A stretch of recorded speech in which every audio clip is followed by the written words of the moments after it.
Bonjour, Ciel Mon Info, c'est l'occasion de se pencher sur l'actualité des chrétiens d'ici et d'ailleurs. Aujourd'hui, nous vous proposons de découvrir l'auteur d'un livre qui s'intitule « L'Islam conquérant ». Shafik Keshavji, bienvenue. Merci.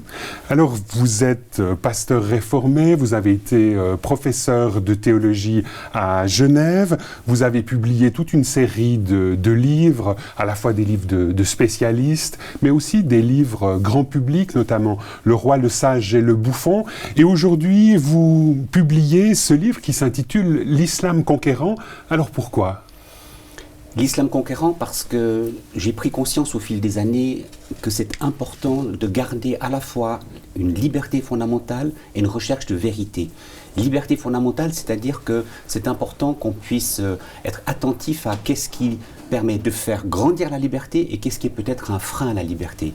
Et vérité dans le sens que je pense que lorsqu'on étudie une réalité humaine, sociale, ou n'importe quel système, c'est important de le faire avec vérité, c'est-à-dire d'aller jusqu'à la connaissance des sources, à la complexité. Et j'avais envie de montrer quelque chose de cette complexité aussi pour l'islam, sachant qu'il n'y a pas que l'islam qui est conquérant, je le dis d'entrée dans mon livre, il y a l'Occident conquérant, il y a une forme de conquête aussi parfois du christianisme, mais ces systèmes ne sont pas tout à fait les mêmes. Mais j'avais envie vraiment de mettre l'accent sur la liberté, la vérité, et dans un but quand même de convivialité, c'est-à-dire comment est-ce qu'on va pouvoir mieux vivre ensemble. Alors ce qui est intéressant, c'est que votre livre s'ouvre sur une fresque très très large de ces systèmes qui prétendent à une sorte de suprématie mondiale. Alors expliquez-nous un peu cette perspective générale. Alors c'est vrai, j'utilise un terme qui va peut-être surprendre, l'idée de système suprême. Beaucoup de personnes vont dire « moi j'ai pas de système suprême ». Mais si on pense à l'athéisme, l'athéisme est d'une certaine manière un système suprême. Qu'est-ce qu'un système suprême ? C'est une vision du monde qui cherche à encadrer et à expliquer les autres. L'athéisme prétend être un système qui va justifier, mieux comprendre les autres systèmes religieux en disant ce sont des projections. On peut dire que le marxisme a été un système suprême, c'est-à-dire que cette vision du monde où le prolétariat va prendre le pouvoir doit dominer le monde. D'une certaine manière, le capitalisme est un système suprême. Les droits de l'homme sont un système suprême. Donc il y a plusieurs systèmes suprêmes qui sont en concurrence. Oui. Vous parlez même de champ de bataille. Oui. Est-ce que finalement les individus que nous sommes seraient quelque part tous désireux d'être affiliés à un de ces systèmes suprêmes qui serait quelque part dominant ? On cherche tous à avoir une perspective qui soit la plus cohérente et la plus vraie possible. Si on croit que les droits de l'homme sont les valeurs les plus fondamentales, ils sont valables pour tous. Donc il y a une certaine universalité. On pourrait dire système universel si vous voulez. Mais quand je dis système en concurrence, en compétition, en conflit, c'est précisément parce qu'il y a des divergences de valeurs fondamentales dans ces systèmes. Et dans ce contexte-là, l'islam a une fonction particulière. Une fonction particulière, mais je commence mon livre par dire n'oublions jamais que l'Occident est aussi, d'une certaine manière, un système qui, par ses racines indo-européennes, a été à la conquête du monde. Beaucoup de personnes ne sont pas conscients de cela. Je me souviens, par mes études, notamment ma thèse de doctorat sur Mircea Eliade, il nous rendait attentifs au fait que les Indo-Européens, ce sont d'abord des langues. Nous partageons les mêmes racines, les racines latines, grecques, françaises, espagnoles, portugaises, mais aussi persanes et sanskrites. C'est la même racine, ce sont les mêmes racines indo-européennes. Et les peuples indo-européens, dit Mircea Eliade, ont été les plus conquérants à travers toute leur histoire. Et on voit bien, ces langues dominent le monde entier. Donc le système indo-européen est un système très conquérant. Et dans ce contexte-là, à côté de ce système indo-européen, il y aurait l'islam et le christianisme aussi dont vous parlez dans votre livre. Voilà, tout à fait. Alors on pourrait parler bien sûr on va parler beaucoup de l'islam conquérant, mais je commence à rappeler cela. Il y a trois grandes religions qui sont missionnaires et d'une certaine manière conquérantes. Il y a d'abord le bouddhisme, on l'oublie. Le bouddhisme a une perspective universelle. Contrairement à l'hindouisme qui est resté en Inde, le bouddhisme se répand partout. C'est pour ça que vous avez des petits bouddhas dans tous nos magasins, et vous avez des centres bouddhistes à travers le monde entier. Le christianisme a été conquérant d'une certaine manière. Mais l'islam aussi, on y reviendra, mais la manière d'être conquérante est très différente. Dans le bouddhisme, on s'est beaucoup adapté aux cultures locales. Le christianisme, dans ses textes fondateurs, veut clairement séparer ce qui est du religieux et ce qui est du politique. Rendez à César ce qui est à César, c'est un peu une formule qui est souvent utilisée. Exactement. Pour quelque part dissocier un peu le religieux de ce qui est de l'ordre de l'État. Rendez à César ce qui est à César et à Dieu ce qui est à Dieu, c'est une parole fondamentale de Jésus. Et les musulmans disent que Jésus n'a jamais pu dire cela parce que César appartient à Allah. Donc dans le système conquérant de l'islam, il y a aussi une perspective conquérante. Et il faut être autocritique sur l'ensemble des systèmes conquérants, mais le système de l'islam, malgré la grande diversité des interprétations, veut vraiment permettre à l'islam de conquérir aussi le monde politique et la globalité du monde. Alors pour bien comprendre ce système suprême de l'islam, vous opérez une distinction entre trois éléments. Est-ce que vous pourriez nous expliquer ce que sont ces éléments ? J'ai pris conscience que beaucoup de personnes ne prennent pas le temps d'étudier la complexité de l'islam. Donc j'ai vraiment voulu prendre, il y a plusieurs années d'études et j'aimerais que par ce livre, en 2 jours, les gens puissent y avoir accès. Dans les textes fondateurs de l'islam, il y a une très grande diversité de textes. Il y a une grande diversité de mise en pratique de ces textes, il y a une grande diversité des interprétations. Mais lorsqu'on revient à ces textes fondateurs et qu'on prend le temps de les étudier, c'est-à-dire le Coran, les hadiths et puis la biographie de Mohammed, on voit qu'il y a effectivement plusieurs composantes dans l'islam. Il y a une spiritualité communautaire. Et cette spiritualité communautaire, on peut être en dialogue, et c'est très important d'être en dialogue avec ceux qui vivent cette spiritualité communautaire. Mais dans l'islam, il y a aussi un projet politique. C'est le second élément. Et le troisième élément, c'est une stratégie militaire. Et beaucoup de personnes n'ont jamais pris le temps ni d'étudier les textes fondateurs, ni l'histoire, pour voir qu'il y a ces 2 autres volets. Projet politique et stratégie militaire, et il faut connaître, il faut comprendre, il faut étudier ces choses-là pour se rendre compte que ces 3 éléments existent dans l'islam. Alors à partir de ces 3 éléments, vous opérez une sorte de classification des différents mouvements musulmans et vous parlez des 6 couleurs de l'islam. En quoi consistent ces 6 familles ou ces 6 couleurs de l'islam ? Alors je me suis beaucoup inspiré du jésuite Henri Boulade, qui a d'ailleurs préfacé mon livre, qui a utilisé ces 6 catégories, et je ne fais que reprendre ces 6 catégories. Il commence par dire qu'il y a un islam libéral. Et cet islam libéral, c'est un islam qui va s'intégrer dans la société occidentale.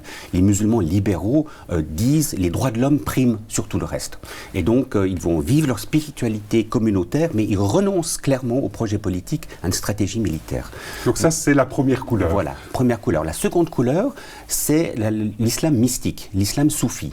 Et c'est un mouvement déjà un peu plus ambivalent, ambigu, parce que beaucoup de mystiques s'en tiennent uniquement à la spiritualité, d'autres savent très bien utiliser le projet politique et militaire quand il le faut. Mais toujours est-il que ceux qui se limitent à la dimension spirituelle, ça ne pose pas vraiment de problème.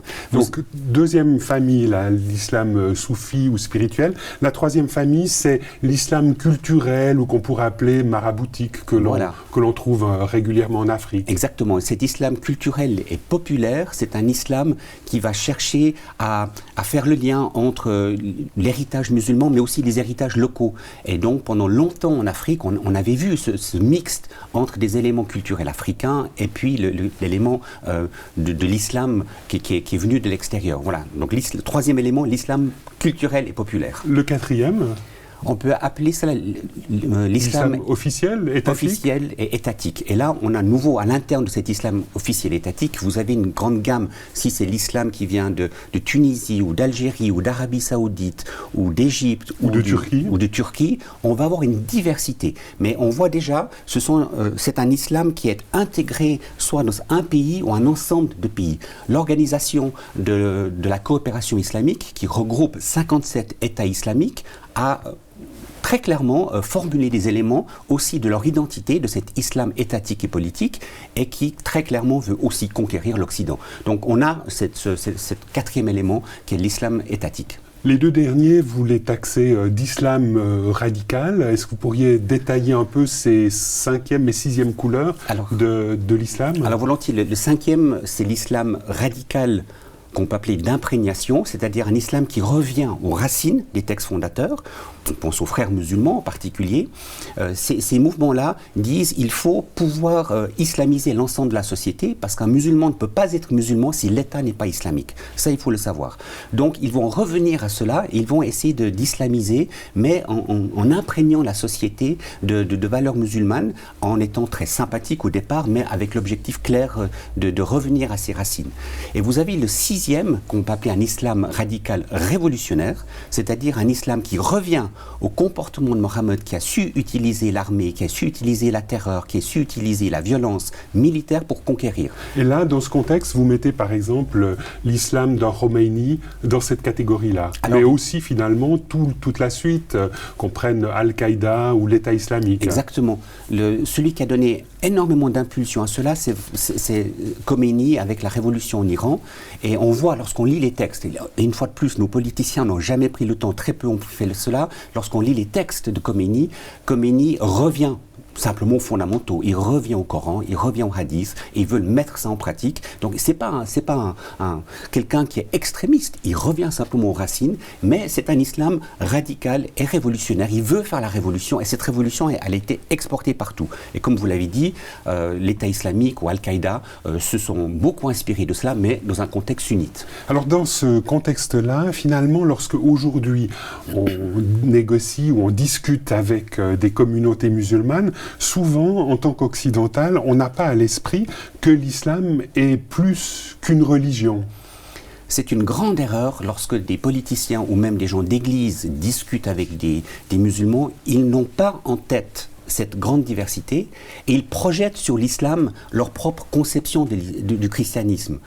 Donc ils s'imaginent que ce qui est vrai pour le christianisme est vrai pour l'islam et ils ne voient pas que c'est à la fois une spiritualité communautaire, un projet politique et une stratégie militaire. Mais qu'est-ce qu'ils devraient faire ces politiciens ou que devraient faire les citoyens aujourd'hui pour être vraiment conscients de cette complexité? Déjà, de revenir aux sources, de connaître à la fois les textes fondateurs de l'islam et l'histoire de l'islam, de connaître cela, de voir que c'est dans les textes fondateurs. Et lorsqu'on dialogue avec ces communautés, de poser les bonnes questions. Aujourd'hui, voilà, vous êtes pasteur, vous sortez ce livre, l'Islam conquérant. Est-ce que, en tant que chrétien, vous avez peur par rapport à l'avenir de nos pays? Cela dépendra beaucoup de la réaction de nos citoyens, des politiciens, des journalistes, du monde occidental. Une partie du monde occidental, d'une certaine manière, a déjà peur. Et d'une certaine manière, c'est déjà soumise à une perspective où on dit finalement on ne veut pas créer de vagues, on n'aborde pas ces questions.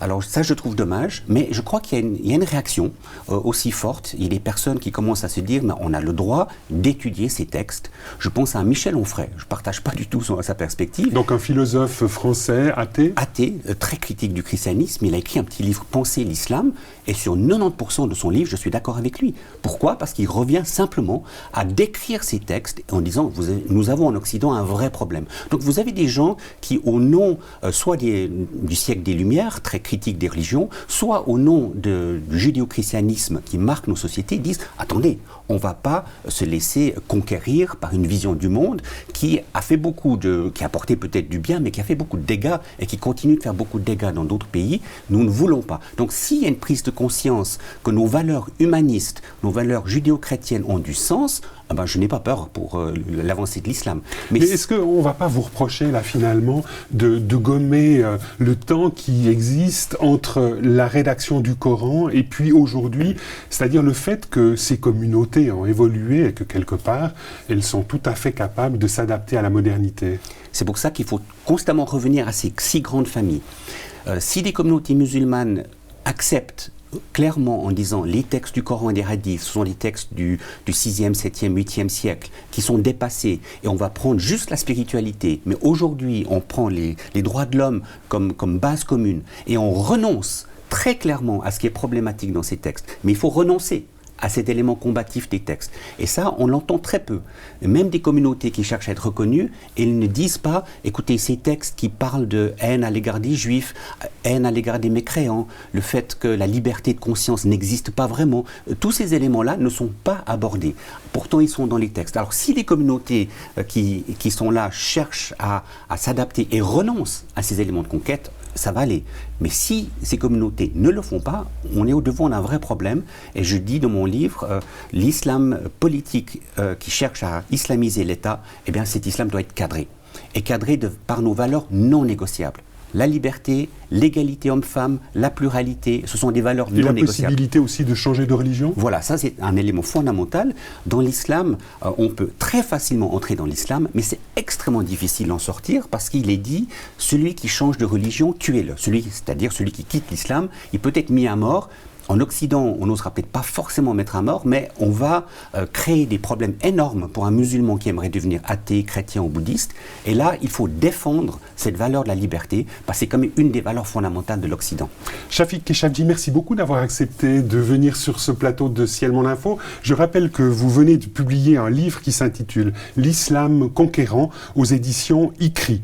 Madame, Monsieur, nous espérons que cette émission vous aura intéressé. Au revoir et à bientôt.